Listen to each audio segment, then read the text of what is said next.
સોમનાથના ધારાસભ્ય વિમલ ચુડાસમાએ માદરે વતન ભવ્ય નવરાત્રી મહોત્સવનું આયોજન કરવામાં આવ્યું છે। સમગ્ર વાત કરીએ તો સોમનાથના ધારાસભ્ય વિમલ ચુડાસમાના માદરે વતન ચોરવાડ ગામે કે જ્યાંથી વિશ્વ ફલક પર નામ કરનારા સ્વ ધીરુભાઈ અંબાણીએ પોતાની કારકિર્દીની શરૂઆત કરી છે। આમ તો ચોરવાડ ગામના કોળી સમાજની સૌથી વધુ વસ્તી છે। છેલ્લા 12 વર્ષથી પાલિકાના પૂર્વ પ્રમુખ જલપાબેન અને ધારાસભ્ય વિમલભાઈ ચુડાસમા દ્વારા નવરાત્રિના માતાજીની આરાધના સાથે લોકો લોકમેળાનો આનંદ મેળવી શકે છે તેવી શરૂઆત કરી છે। આજે પણ ચાલુ છે। સૌરાષ્ટ્રમાં લગભગ પ્રથમ ચોરવાડ ખાતે નવરાત્રી સમયે લોકમેળાનું ભવ્ય આયોજન કરવામાં આવે છે। આ નવરાત્રી મહોત્સવમાં પરંપરાગત પ્રાચીન વારસો જળવાઈ રહે અને આજની પેઢી તેની જૂની વસાહતો ભૂલી ન જાય તેના માટે પાલિકાના પૂર્વ પ્રમુખ જલપાબેન સહિત ગામની મહિલાઓ બાળાઓ ભારતીય પહેરવેશ પહેરી માના ગરબા ગાય છે જે આકર્ષણનું કેન્દ્ર બને છે। ત્યારે ખેલૈયાઓ વિના મૂલ્યે રાસ ગરબાની હરીફાઈમાં જોડાય છે। દરરોજના ઇનામોની વણઝાર કરવામાં આવે છે। જે ગુજરાતી સાથે મહેશ વાજા, સોમનાથ।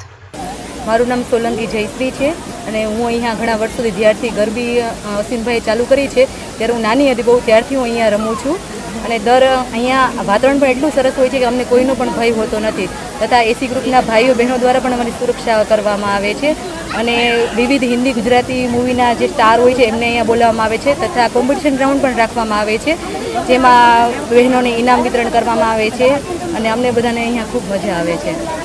મારું નામ દીપાબેન બાંભણિયા, ગીર સોમનાથ જિલ્લાના કોળી સેનાના અને જુનાગઢ જિલ્લાના પ્રમુખ છું।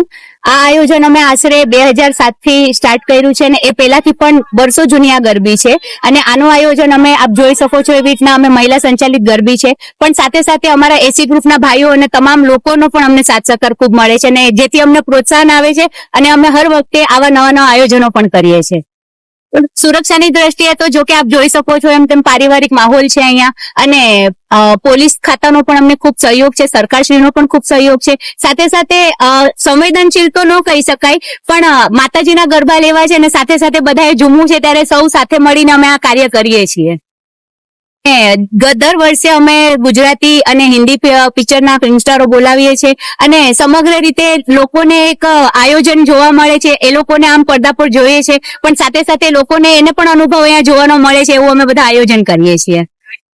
કોમ્પિટિશન પણ ઘણા બધા વર્ષોથી અમે કરીએ છીએ, બિલ્લા રાઉન્ડ કરીએ છીએ, સિલેક્શનો કરીએ છીએ અને બહેનો અને દીકરીઓને અવનવી ગિફ્ટો પણ આપીએ છીએ જેમ કે આપ જોઈ શકો છો એમ સોનાની અને ચાંદીની અને અવનવી વેરાયટીઓની ગિફ્ટો પણ અમે આપીએ છીએ।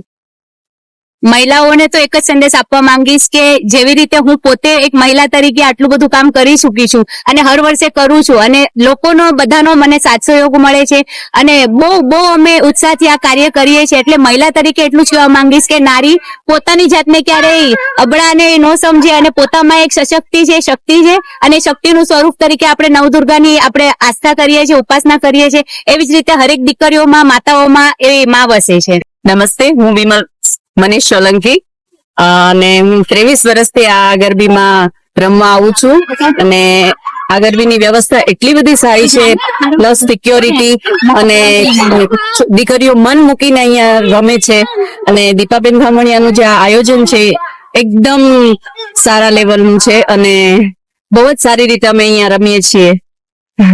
સુરક્ષાની દ્રષ્ટિએ ખૂબ જ સારો અહીંયા બંદોબસ્ત થયેલો હોય છે અને કોઈ જાતનું કઈ ડર કે કોઈ એવું નથી રહેતું જેવા મોટા સિટીઓમાં દીકરીઓને મોકલતા આપણે 7 વખત વિચારીએ છીએ જ્યારે અહીંયા મન મૂકીને રમી શકે છે છોકરીઓ।